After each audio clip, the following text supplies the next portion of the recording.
Liverpool v everybody. Final whistle has just been blown, and in Portugal, it is the Reds, the Yellows today, 3 and Benfica 1. Shout out to Benfica. They had some moments there, particularly in the second half. They got their goal. They had some sort of chances. I think the guy, what's his name for them, Darwin Núñez. He's okay. He's cool. I thought the matchup or sort of the back and forth, the battle between him and Konate was nice to see. I thought Konate held his own. Konate was sloppy on the goal that they get, and those things can happen. But again, in a game where we pretty much dominated, that was really only their real chance, and it came from a mistake. I mean, look, most goals do. But other than that, we were pretty flawless from what I could see. I thought Trent was really good today. Again, shout out to Konate. Shout out to Mane. I think he just surpassed Steven Gerrard for most goals for Liverpool in the Champions League. I think he's on 22 or 23. If anybody knows that for sure, let me know in the comment section. But shout out to him. And again, Naby is quietly going about his business, but he is, and I've said this before, and I'm sure other people have said it also once or twice before.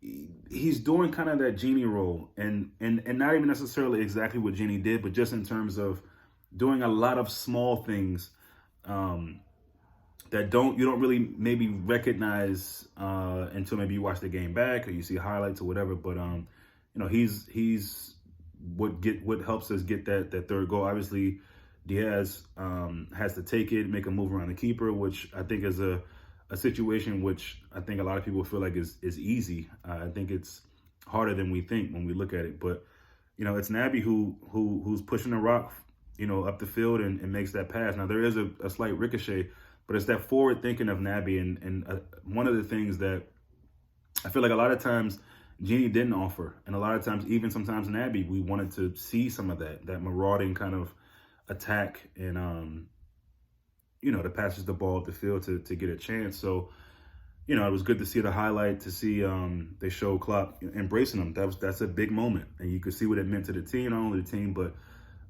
to Klopp and the guys on the sideline. Something's got to be done about fans and throwing shit on the field. I mean, I love that Diaz celebrated like that in that corner with the Benfica fans. Obviously, they've got a history, and it probably felt incredibly good for him to get that goal and then just kind of celebrate there in front of them. But listen, you kind of understand what the fans, the mood they're kind of in when they see that, but nothing excuses people throwing objects on the field. I mean, that could have been, it's always a potential devastating situation that can occur when you throw things on the field. There's something has to be done about that. Hopefully Fab is good, got a knock there. Him and I forget who else went up for, was it Otamendi? Which is why the game was a little bit longer than it needed to be towards the end there. But, with a few minutes, maybe a few minutes and seconds added on. So, yeah, overall, look, I thought we were really good. Did everything enough to win the game. I thought defensively we were good. They had some moments where you thought they could get something, that last ball, or maybe even there were times where it looked like they might beat one of our center backs for pace. Maybe a couple times they did. We had to put some last-ditch tackles on. I remember a few times where Konate had to do that. The other thing that kind of bothered me, and I've talked about this before in the past, Van Dijk, I don't want to use the word lazy, but he's very, very sort of casual in moments. And he does that thing where the ball is rolling and him and Allison are having a conversation in a way of like, I'm going to hold this guy off for as long as I can. You come get it. But that's just silly to me. Just clear the ball. Clear the ball. Why even make it that nervy? It doesn't make sense to me. But I've seen it done before, and it happened again today when we were up 2-1, when things could be a little bit fragile. And that's all you need for a team like that at home. You can hear the fans were up all game, just whistling every time we got the ball.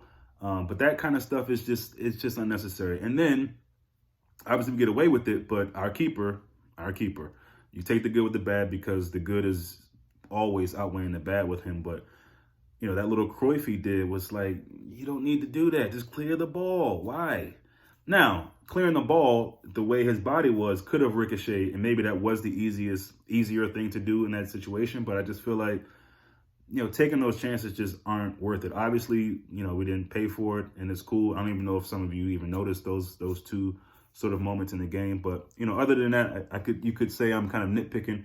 But other than that, I just thought overall we were pretty good beyond that sort of phase that they had in the second half, where after they get the goal, they feel like they're in the game. And a lot of that had to do with, give them credit, a lot of that had to do with us just being something which is off. And I think the changes made sense at the time, and I think they definitely helped. So, look, it's a good win away from home in the Champions League.